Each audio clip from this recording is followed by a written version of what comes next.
Hello everyone, রাতের dinner করার জন্য তো রান্নাঘরে চলে এসেছি। আর আমার সবথেকে ফেভারিট খাবারটাই আমি আজকে বানাবো। আলুটা সিদ্ধ করার জন্য আলুগুলো ঝটকট করে কেটে নিয়েছি। কেটে নেওয়ার পর আলু ডিমটা ভালো করে ধুয়ে রেখে দিয়েছিলাম। এদিকে মুসুর ডালটাও নিয়ে নিয়েছি। মুসুর ডালটা ভালো করে ধুয়ে রেখে প্রেশার কুকারের মধ্যে দিয়ে দিলাম। প্রেশার কুকারটা বসিয়ে দিলাম একটু জল দিয়ে। তারপরে ভাত বসানোর জন্য ভাতের হাঁড়িটা মেজে ভাতের হাঁড়ির মধ্যে জল দিয়ে ভাতের হাঁড়িটা বসিয়ে দিলাম। এদিকে আমি পেঁয়াজটা কাটতে চলে এসেছিলাম, যেহেতু ডাল আর আলু ভাতে মাখার জন্য লাগবে। এদিকে আমি চালটাকে ধুয়ে নিয়ে ভাতটাকে বসিয়ে দিলাম। গরম গরম ভাত এদিকে করে নিলাম। আর এদিকে তো হয়ে গেছিলো আমার ডিম আলু সিদ্ধ, ডাল সিদ্ধ। সেটা আলুটাকে আলাদা করে তুলে নিলাম আর ডিমটাকেও আলাদা করে তুলে রেখে দিয়েছিলাম। এবারে আমি ননস্টিকের কড়াইটা বসিয়ে ওর মধ্যে তেল দিয়ে পাঁচফোড়ন আর রসুন আর পেঁয়াজটা দিয়ে ভালো করে ভেজে নিয়েছিলাম ডালটা সাতলানোর জন্য। আর ডালটা এদিকে সিদ্ধ করা আগে থেকে হয়ে গেছিলো। এদিকে আমি ডালটা দিয়ে সাতলিয়ে নিলাম। আর এদিকে হচ্ছিলো ভাতটা।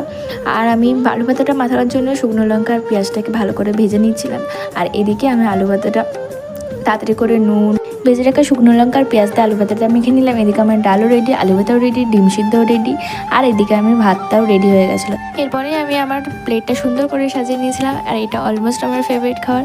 আমার না, শুধু অনেকেরই এটা ফেভারিট খাবার।